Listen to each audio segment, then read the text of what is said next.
Welcome to Radiation Smart Review Physics Edition.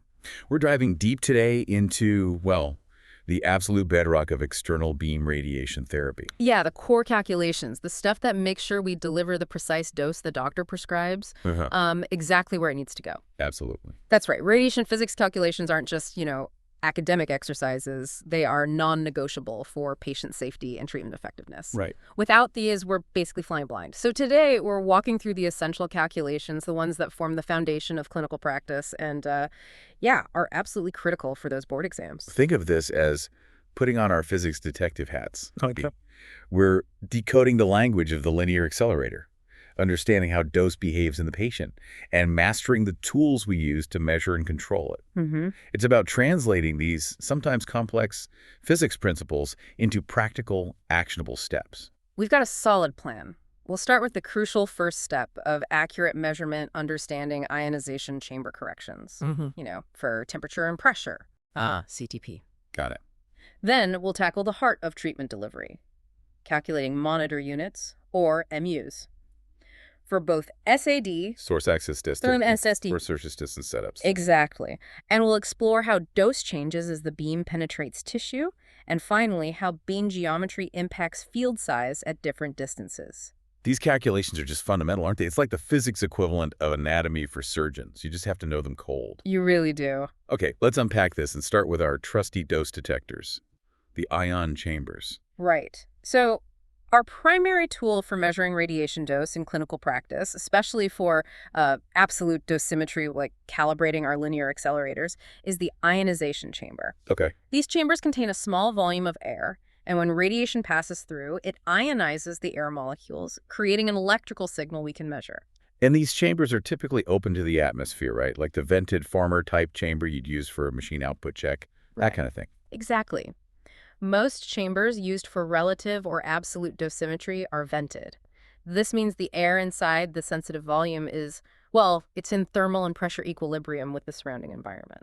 Okay, and why does that matter? Why does being open matter? Because the amount of air inside that sensitive volume, the number of target molecules available for ionization, it actually changes with the temperature and pressure of the air. I see. So more air molecules means more ionization events for the same radiation exposure, which means a bigger measured signal.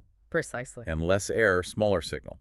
So like a raw reading taken on a hot, low-pressure day would be different from a reading taken on a cold, high-pressure day, even if the linac delivered the exact same radiation. Exactly right. And if our machine output calibration or, say, our daily QA measurements vary just because the weather changed, we can't ensure consistent dose delivery to the patient. Right, that would be chaotic. It would.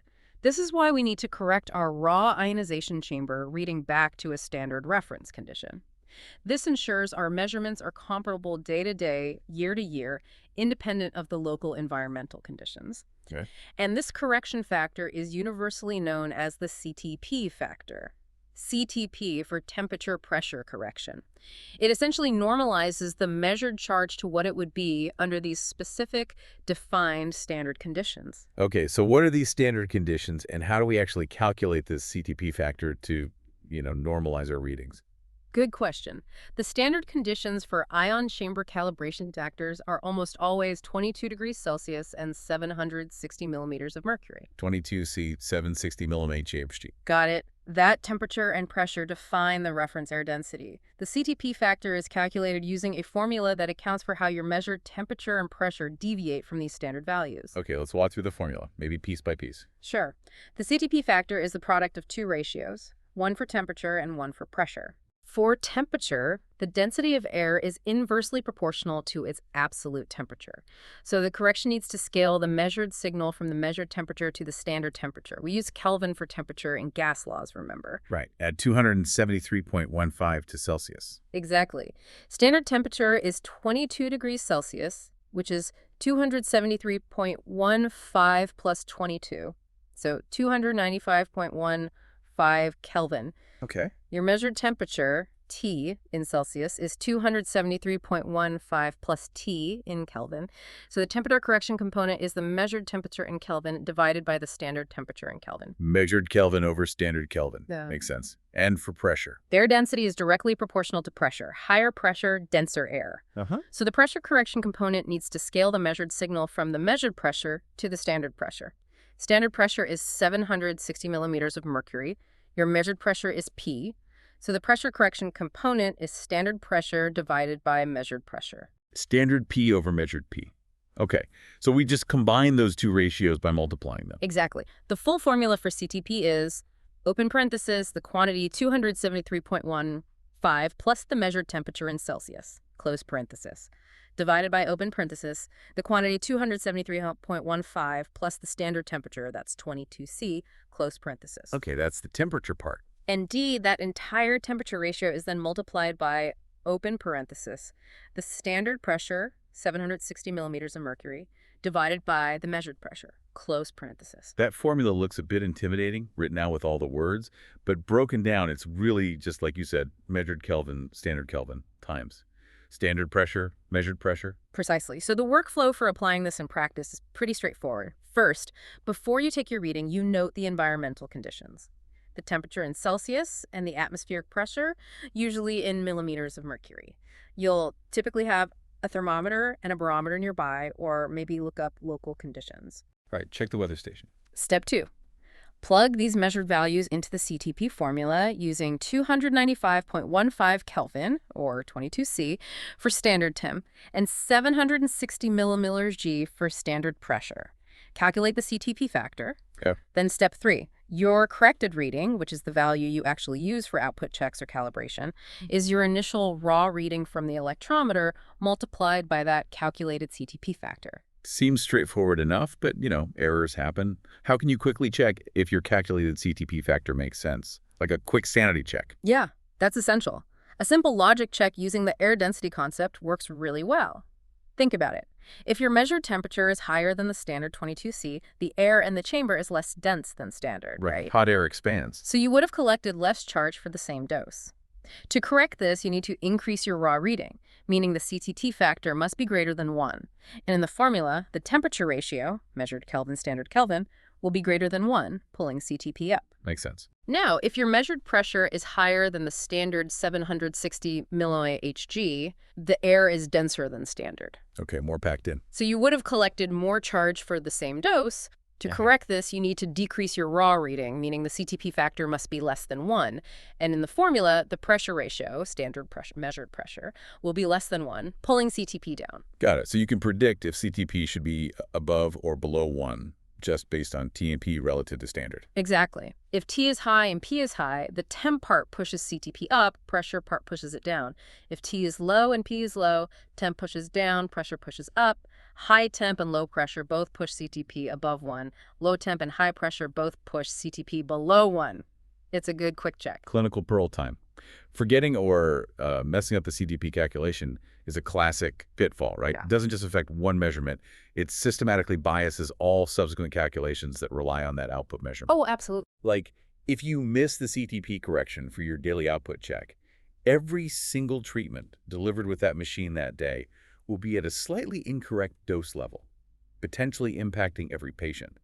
It's a systematic error that can have, well, significant consequences. You really have to pay close attention to those environmental conditions. Absolutely. It's a fundamental layer of quality control.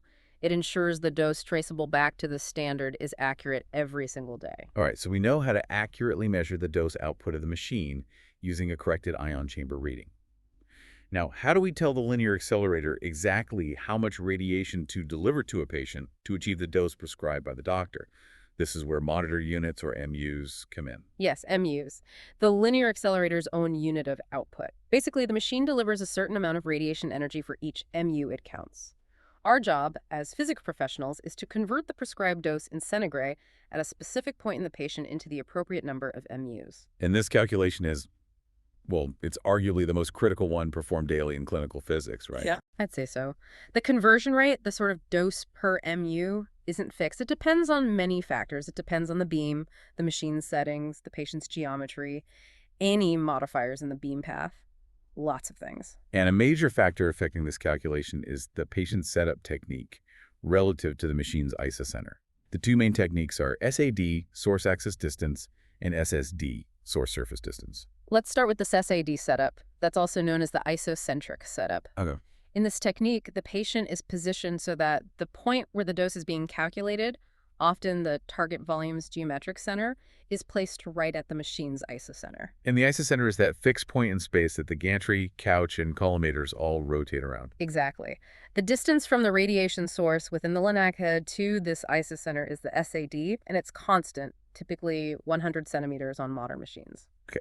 So because the SAD is fixed at 100 centimeters, regardless of how deep the isocenter is inside the patient or what the patient's surface looks like, the depth dose factors we use are relative to the dose at that same fixed distance, the SAD. That's right. And these factors are called TMR, or tissue maximum ratio, or sometimes TPR, tissue phantom ratio. A TMR is the ratio of the dose at a given depth in a phantom to the dose at the depth of maximum dose, Dmax, but critically, both measured at the SAD. So they describe how the dose changes with depth due to attenuation and scatter beyond the isocenter plane, but without the inverse square effect from the source to the isocenter mixed in. You got it. TMR and TPR inherently remove that inverse square law effect from the source to the isocenter because both the numerator and denominator doses are measured at the same SAD. Okay. So the core formula for SAD-MU calculations is designed to determine the number of MUs needed to deliver the prescribed dose at that isocentric calculation point. Fundamentally, it's the prescription dose divided by all the factors that contribute to the dose delivered at that point per MU. Let's list those key factors again, maybe with a bit more detail on why they're needed. Sure. First, obviously, Rx dose, the dose prescribed by the radiation oncologist in centigrade, usually to a point or volume, but for hand calcs, we often focus on a single point, like the isocenter. All right, the target dose. Then CAO, the machine's calibrated output in centigrade per MU under very specific reference conditions, like CAL might be 1 CGA-MU for a 10 by 10 centimeter field at Dmax depth at an SAD of 100 centimeters in a water phantom. This is your baseline exchange rate. Every machine, every energy has its own CL factor. Exactly.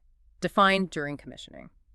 Next, SC, the collimator scatter factor. This accounts for photons scattered off the linac head components, jaws, MLCs, flattening filter that contribute to the dose. It mostly depends on the collimator jaw setting because the jaws define how much of that head scatter gets into the field. Bigger jaw setting, more head scatter, higher C. Right, usually normalized to 1.0 for the 10 by 10 reference field. Then SP, the phantom scatter factor. This accounts for photons scattered within the patient or phantom that contribute to the dose at the calculation point. Okay, this depends on the patient. It depends on the volume of irradiated tissue around the calculation point, which means it depends on the field size at the calculation depth. Also depth and energy dependent. Larger field size at depth means more scatter contributing to the dose at the point. Also usually normalized to 1.0 for a 10 by 10 field size at depth in reference conditions. Correct. And sometimes SCI and SPEEP are combined into a single factor, SPPA, which depends on the equivalent square of the field size at the calculation depth. You always have to check your data tables for how they're defined. Got it. Check the data. Then TMR, or TPR, tissue maximum ratio, as we said, accounts for attenuation and scatter with depth beyond Dmax, independent of inverse square up to the SAD. Depends on depth, field size at depth, and energy. Okay. And finally, WF and TF wedge factor and tray factor. If a physical wedge filter or a tray holding blocks or compensators is in the beam, these factors account for the attenuation they cause. They're transmission factors, so they're less than 1.0. Okay, so putting it all together, the complete SAD formula is MU equals Rx dose divided by the product of CLL times SAC times T times TMR times WF times TF. That's it. You divide the dose you want by everything that affects the dose delivered per MU at that specific point under those specific conditions. Each factor in the denominator adjusts that baseline CL output. Makes sense. You're adjusting the base rate for all the specific conditions. Okay, now let's pivot to the SSD setup. Right. In the SSD setup, the patient is positioned such that the distance from the radiation source to the patient's skin surface is fixed for every beam. This fixed distance is the SSD. The calculation point is then usually defined relative to this surface, often at a certain depth below the surface. Okay, so the surface is the reference point now, not the isocenter. And here, the depth dose factor we use is the PDD % depth dose. Correct. PDD is the ratio of the dose at a specific depth to the dose at the depth of maximum dose, Dmax, measured along the central axis with the patient's surface fixed at a specific SSD. And the key difference here is that PDD does inherently include the effect of the inverse square law as you move away from the source relative to the dose at Dmax near the surface, unlike TMR. That's the crucial distinction, exactly. PDD values change not only with depth, field size, and energy, but also with the SSD itself, because that inverse square fall off from the source down through the phantom changes based on where the surface is located. Right. So the core formula for SSD MU calculations looks similar to the SAD formula, but it uses PDD. It's MU equals the prescription dose divided by the product of CAL, SES, PDD, wedge factor, tray factor, and potentially an inverse square factor, or ISF. Okay, so MU equals RX dose. Okay. CLL, SES, PDD, WF, TF, TFF. We see many of the same factors, CLL, SES, WF, TFPF, but PDD replaces TMR, and this ISF factor might pop up. Right. ST, SP, WF, and TF are generally the same concepts as in SAD calculations, although the actual values for SP and PDD will depend on the field size at depth and the specific SSD being used. The ISF is the new potential player here. And when do you need that ISF? You need the ISF only if the SSD you are treating at is different from the SSD used when the machine's CAL factor was originally determined. Okay, why? Why do we need that correction? Because the CAL factor, remember, is measured at a specific distance from the source, usually either at, say, D 100 centimeters or at a specific reference SSD, often 100 centimeter minus Dmax. If you treat at a different SSD, the intensity of the beam reaching the patient's surface, and thus reaching Dmax, will change according to the inverse square law, simply because the surface is now at a different distance from the source. Oh, okay. The starting intensity at Dmax is different. Exactly. The ISF corrects the CAL factor to account for this change in beam intensity at Dmax due to the difference in distance from the source to the surface, or more precisely, to Dmax. Okay, what's the formula for ISF? It's based on the inverse square law. ISF equals the square of the ratio of distances. Specifically, it's calibration distance to DREF, treatment distance to DREF squared. If your CAL is defined at SAD 100 centimeters at a reference depth DREF, often Dmax, and you're treating at SSDTX, the calibration distance to DREF is effectively 100 centimeters, and the treatment distance to DREF is SSDTX plus DREF. So ISF equals 100 SSDTX plus DREF squared. Wait, let me rephrase that slightly. It depends on how CAL is defined. Okay. Let's assume CAL is defined at SAD equals 100 centimeters at depth DREF. Then the reference situation has dose measured at 100 centimeters from the source. The treatment situation for SSD has dose effectively starting at DREF depth, which is at a distance of SSDTX plus DREF from the source. So the ISF to adjust the output at DREF is SAD cal SSDTX plus DREF squared. No, that's not quite right either for adjusting CAL at DREF. Let's stick to the common case where CAL is defined at Dmax at a reference, SSD cal, often 100 centimeters.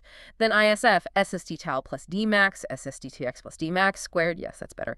It compares the distance from source to Dmax in the calibration setup versus the treatment setup. Okay, so ISF, SSD cal plus Dmax, SSDTX plus Dmax squared, comparing source to Dmax distances. And using this ISF to adjust the CAL factor is generally preferred over trying to modify the PDD values themselves using something like the Maynard F factor. Yes, that's generally considered more accurate because the Maynard F factor is an approximation for how PDD changes with SD. Adjusting the CAL with ISF directly addresses the change in dose rate at Dmax due to distance. All right, navigating all these factors and formulas, it can feel a bit complex, especially under pressure.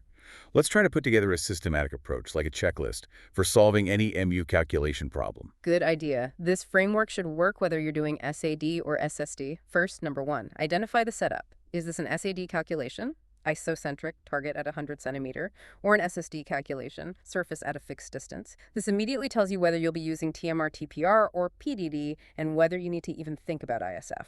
Step 1, SAD or SSD. Got it. Second, gather information. Pull out all the numbers given in the problem or the plan.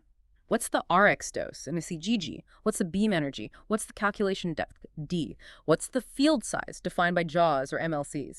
What's the setup distance, SAD or SSD? Are there any wedges or trays involved? Okay, collect all the inputs. Third, know your machine calibration. Look up or recall your machine's specific CAL factor for that energy. Crucially, understand its reference conditions. The dose rate per MU, like 1 CGAMU, the reference field size, usually 10 by 10 centimeters, and the reference distance and depth, for example, 100 centimeter SAD at Dmax, or maybe 100 centimeter SSD at Dmax. Know your baseline CAL. Fourth, determine field sizes for factors. This is subtle and where errors often happen. You need the field size defined by the JAWS for C80. These are usually stated as the size at SAD 100 centimeter. But you need the field size at the calculation depth for SP and for your depth dose factor, TMR or PDD. Ah, so two different field sizes potentially matter. Potentially, yes. If the field is shaped by MLCs or blocks, you use the resulting blocked or MLC-defined field size projected to the calculation depth. And if this field isn't square, you'll need to find its equivalent square to look up SP, TMR, or PDD in standard tables. Equivalent square. That's like 4 times area over perimeter. That's a common approximation, yes. The side length of a square field with the same scatter properties. And check if your data tables use SC and SP separately, requiring both jaw size and field size at depth, or if they use a combined SP factor, which usually just depends on the field size at depth or its equivalent square. Okay, be careful with field sizes for SP versus SPT MRPDD. Fifth, look up factors. Now you go to your machine-specific or published data tables for the correct beam energy, find the values for SP based on jaw size, SP based on equivalent square at depth, and TMR for SAD based on depth and equivalent square, or PDD for SSD based on depth, equivalent square, and SSD. Find WF and TF if needed. You might need to interpolate if your exact values aren't in the table. Find all the factors from the tables. Sixth, for SSD only, check ISF. If your treatment SSD from step 2 is different from the calibration SSD, or if CAL was SAD-based, calculate the ISF using the formula we discussed, plugging in the calibration and treatment distances from the source to the reference depth, usually Dmax. Check ISF only if needed for SSD. And finally, seventh, calculate. Plug your RX dose, CAL, and all the relevant looked-up factors, SC, SP, TMR, PDD, WF, TF, and ISF if needed, into the correct formula, SAD or SSD, and calculate the final number of MUs required. Wow, okay. That multi-step process, checking each factor, is like being the air traffic controller for photons. The RX dose is your destination airport. The CAL is your plane's basic engine power. SC, SP, TMR, PDD, WF, TF, ISF. They're all the variables affecting your flight. Wind conditions, scatter, cruising altitude, depth, any cargo drag modifiers, and even which airport you took off from relative to your destination. SAD versus SSD, ISF. You have to account for every single one to land the dose right on target. That's a great analogy. And another clinical pearl here. Miscalculating MUs is unfortunately a leading cause of treatment errors or misadministrations.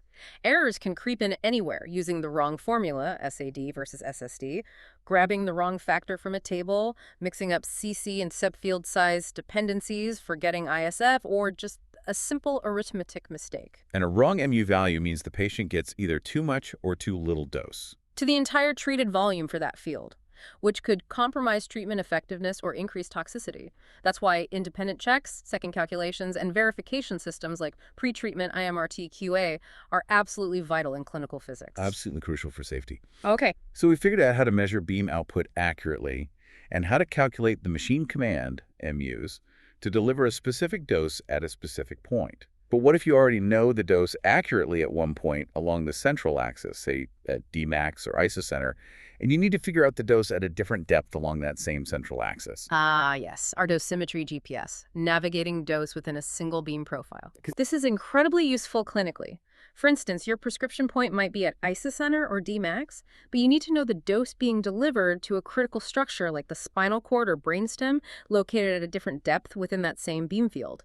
You don't need to recalculate the MUs all over again. You just need to translate the known dose. And this calculation, just like the MU calculations, depends on the setup again, right? SSD versus SED. Precisely, because we use the corresponding depth dose factors to make the translation. For an SSD setup where the surface is fixed, we use the ratio of PDDs. The dose at a new depth, let's call it depth 2, equals the known dose at depth 1 multiplied by the ratio of the PDD at depth 2 to the PDD at depth 1. So dose 2 equals dose 1 times PDD at D2, PDD at D1. Simple ratio. It directly reflects the relative dose deposition at those two depths for that specific beam and SSD. Exactly. And for an SAD setup where the isocenter is fixed, we use the ratio of TMRs or TPRs. The dose at depth 2 equals the dose at depth 1 multiplied by the ratio of the TMR or TPR at depth 2 to the TMR or TPR at depth 1. So dose 2 equals dose 1 times TMR at D2, TMR at D1. This applies because both depths are inherently referenced back to the same distance from the source, the SAD. Right. The steps here are much simpler than MU calculations. 1, identify the setup, SSD or SAD, that tells you which factor ratio to use. 2, identify knowns, the dose at a known depth, dose 1 at depth 1, and the new depth where you want to find the dose, depth 2. Critically, both points must be on the central axis of the beam. 3, Look up factors. Find the PDDs for SSD or TMRs for SAD for both depth 1 and depth 2 from your data tables. Make sure you use the values for the correct beam energy and the equivalent square field size at those depths. And if using PDDs, double check they are for the correct SSD. 4. Apply the ratio formula. Plug dose 1 and the 2 looked up depth dose factors into the appropriate ratio formula. Dose 2 equals 1, factor at D2, factor at D1. A quick logic check here, too. If depth 2 is deeper than depth 1, and assuming both are beyond Dmax, you expect the dose to decrease due to attenuation, right? Correct. So dose 2 should be less than dose 1, and the ratio of the depth dose factors, factor at D2, factor at D1, should be less than 1. Exactly. And conversely, if depth 2 is shallower than depth 1, but still beyond Dmax, the dose should increase, and the ratio should be greater than 1. This seems like a really critical skill for quick dose estimates to organs at risk during planning, or maybe even during chart checks. It absolutely is. It's a powerful shortcut derived directly from the definitions of PDD and TMR. Okay, great. Our final core calculation for today is about how the beam's field size changes as you move away from the source. This sounds fundamental to just setting up fields correctly. Let's call this projector physics. That analogy works pretty well. The radiation beam originates from a very small focal spot, the effective source, inside the linac head. The beam travels outwards, diverging, just like light from a projector bulb. So it spreads out. It spreads out. This means the cross-sectional area of the beam, the field size, expands linearly with distance from the source. And this linear expansion is just based on simple geometry, right? Similar triangles formed by the source, the field edge at one distance and the field edge at another distance. Exactly that. The formula is very straightforward. Field size at distance 2 equals the field size at distance 1 multiplied by the ratio of distance 2 divided by distance 1. Field size 2, field size 1, distance 2, distance 1. Where field size 1 is the width or length at distance D1 from the source, and field size 2 is the width or length at distance D2, and the distances are measured along the central axis. Perfect. This must be used constantly in the clinic for things like, well, checking jaw or MLC positions, right? The jaws are set based on the desired field size at SAD 100 centimeters, but you might need to calculate the expected field size on the patient's skin surface at their actual SSD. Yes, or verifying the light field. The light field represents the radiation field and is typically focused at the isocenter, 100 centimeter SAD. If the patient's surface is at, say, 90 centimeter SSD, the light field patch on the skin will be smaller than the size set at 100 centimeters. You use this formula to figure out what size it should be on the skin. Or for designing blocks or shields. If you design a block based on the field size needed at isocenter, you might need to calculate its actual physical size if it's going to be mounted on a tray that's closer to the source, say at 65 centimeters. Exactly right. All applications of the same principle. The steps are really simple. 1. Identify knowns. You need a known field size, width or length, at a known distance from the source. Field size 1 at distance 1. Usually this is a jaw setting or MLC aperture size defined at 100 centimeter SAD. 2. Identify target. You need the distance from the source, distance 2, where you want to find the corresponding field size. This could be the patient's SSD, a blocking tray distance, or maybe the depth of a specific structure. 3. Apply the ratio formula. Plug in your knowns to calculate field size 2 equals field size 1, distance 2, distance 1. And remember, if the field isn't square, you have to do this separately for both the width and the length. Makes sense. And getting this right is crucial because correctly scaling the field size prevents geographical misses leaving part of the target outside the field or unnecessarily irradiating healthy tissue outside the intended area. A 1 centimeter error in field size definition at isocenter could mean a pretty significant dose gradient shift right at the edge of the target volume. Absolutely. Geometric accuracy is paramount. So these 4 areas we've covered: CTP correction, MU calculations for both SAD and SSD, dose transfer between depths, and field size scaling. They truly are the core analytical toolkit for basic external beam physics. Mastering them builds confidence and provides a really solid foundation for understanding more complex planning techniques and QA concepts later on. All right, I think I'm feeling reasonably confident. Let's put this knowledge to the test with a quick board blitz. You ready for some typical questions? Let's do it. Application is definitely key to making these concepts stick. Okay. Question 1. An ionization chamber measurement for a daily output check yields a raw reading of 102.5 units. The measured temperature is 25 degrees Celsius, and the measured pressure is 750 millimeters of mercury. Calculate the CTP factor needed to correct this reading using standard conditions of 22 degrees Celsius and 760 millimeters of mercury. Approximately, what is the CTP factor? A, 0.978. B, 0.990. C, 1.010. D 1.023, E 1.038. Okay. 25C is hotter than 22C, so temp correction 1.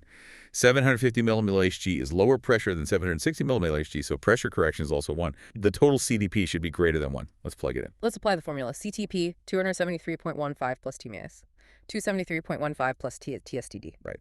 Temperature component 273.15 plus 25. 273.15 plus 22, 298.15, 295.15. That's about 1.0102. Okay. Pressure component 760.750. It has about 1.0133. So CDP 1.0102, 1.0133, which is approximately 1.0236. Okay, 1.0236. Looking at the options. The closest is D, 1.023, and our logic check worked out both effects push CTP above 1. Now, a physical wedge with a wedge factor, WF of 0.70, is added to the beam path. How many MUs are now needed to deliver the same prescribed dose to the same point? A, 175 MU, B, 250 MU, C, 300 MU, D, 357 MU, E, 420 MU. Okay. Adding a wedge. A wedge attenuates the beam, right? So its transmission factor, the wedge factor, is less than 1. Correct, WF 0.70 here. So if the wedge blocks 30% of the dose, transmits 70%, you'd need more MUs to get the same dose through it. Exactly. How many more? The MUs are inversely proportional to the factors in the denominator of our MU formula. So MUs with wedge, MUs without wedge factor. Perfect. So that's 250 MU 0.70. 250 divided by 0.7, that's like 2,500 divided by 7, which is around 350 something. Let's see, 7 times 300 is 2,100, leaves 400. 7 times 50 is 350, leaves 50. 7 times 7 is 49, so about 357. Exactly. 250.70 leads to 357.14. So the answer is D, 357 MU. You divide by the transmission factor. Got it. Okay, last one for the blitz. Question 3. A treatment field is set with the collimator jaws defining a 15 centimeter by 20 centimeter rectangular area at the isocenter, which is at 100 centimeter SAD. If the patient's skin surface for this beam is positioned at 85 centimeter SSD, what is the approximate size of the light field patch seen on the patient's skin surface? A, 12.8 centimeters by 17.0 centimeters. C, 15.5 centimeters by 20.0 centimeters. A, 17.6 centimeters by 23.5 centimeters. E, 19.5 centimeters by 26.0 centimeters. Okay, this is field size scaling. We know the size at 100 centimeters. We want the size at 85 centimeters. Since 85 centimeters is closer to the source than 100 centimeters, the field should be smaller. Right. The formula is field size 2, field size 1, distance 2, distance 1. Field size 1 is 15 by 20 centimeters at distance 1 equals 100 centimeters. We want field size 2 at distance 2 equals 85 centimeters. So we scale by the ratio 85-100, which is 0.85. Okay. For the width, 15 centimeters, 0.85. 15 times 0.8 is 12. 15 times 0.05 is 0.75. So 12.75 centimeters. For the length, 20 centimeters or 0.85. Well, 20 times 0.8 is 16. 20 times 0.05 is 1 point. So 17.0 centimeter. That's the one. Excellent. Those cover the key calculation types pretty well. You see how doing these problems has reinforced the underlying principles. Definitely. Although, it's funny, you cram all these formulas, TMRs, PDDs, factors into your brain for physics boards, and then the day after you get your results, it feels like your brain performs a targeted hard drive wipe on the entire physics partition. Huh. I know exactly what you mean. It's like, okay, simulation.contouring.planning. Wait, how did I calculate MUs again by hand? Uh-oh. Good luck finding that recall button later when you least expect it. It absolutely feels that way sometimes. But hopefully, the real goal isn't just that rote memorization for the exam day itself. It's about building the intuition, the framework, so that when you look at a plan later or you're doing a chart check, you understand why the numbers are what they are. You can spot potential errors because you know the logic. The logic behind the formulas is what hopefully sticks around. Yeah, that makes sense. The ability to logic check and troubleshoot based on those fundamentals is what makes a safe physicist or a really physics-savvy resident or clinician. Definitely. Yeah. So we've covered significant ground today, reviewing these core calculations that really underpin safe and accurate external beam radiation therapy delivery. They are the translation layer between the prescription and the physical machine parameters. Okay, let's summarize the absolute must-remember points for clinical practice, for board exams, for just understanding what's going on. First, always correct ion chamber readings for environmental temperature and pressure using the CTP factor. Remember, the standard is 22 degrees C and 760 millimilli Hg. And remember the logic. Higher temperature or lower pressure means less dense air, so CTP1. Lower temperature or higher pressure means denser air, CTP1. It's all about correcting for air density. Got it. Second, for MU calculations, know your setup. SAD setups use TMR, or TPR, as the depth dose factor because the source to isocenter distance is constant. Whereas SSD setups use PDD, which includes the inverse square effect relative to the surface. And remember, the ISF correction factor is needed if the treatment SSD isn't the same as the calibration SSD. Right. Third, be absolutely meticulous with your factors. Remember that SAT collimator scatter depends on the collimator jaw size, usually at SAD. While SP, phantom scatter, TMR, and PDD depend on the field size at the calculation depth, often using the equivalent square for non-square or blocked fields. And don't forget wedge, WF, and tray, TF transmission factors if they're in the beam. Okay. Fourth, to transfer dose from one point on the central axis to another, just use the ratio of the appropriate depth dose factors, PDD ratios for SSD setups, and TMR or TPR ratios for SAD setups. It's a simple relative scaling based on depth. And finally, fifth, field size scaling is linear with distance from the source. Field size at distance 2 equals field size at distance 1 multiplied by the ratio, distance 2, distance 1. Crucial for geometric accuracy. Exactly. These fundamental calculations are truly the backbone of radiation therapy physics. Mastering them isn't just about passing exams, it's paramount for patient safety and treatment quality. They ensure that every CG prescribed has the best chance of being the CG delivered. Thinking about that precision and all the layers of calculation involved, even in these simple cases, it really makes you wonder about the even more complex modern techniques like IMRT or VMAT. Obviously, the computer calculates the MUs for thousands of tiny beamlets in those cases. But these core principles we talked about, inverse square, attenuation, scatter, how dose deposits with depth, they're still the fundamental physics engine running under the hood, right? So how does having a deep understanding of these fundamentals help us troubleshoot or maybe just verify something as complex as, say, a multi-arc VMAT plan? It kind of raises an important question about how we build intuition from the simple building blocks up to the really complex scenarios we see every day now. Something to think about. Absolutely. And for more practice, including practice oral boards covering these topics and much more, you can check out radonsmartlearn.com. And please subscribe to Rad Onc Smart Review for our next episode, where we'll dive into another key physics concept. Thanks so much for tuning in today.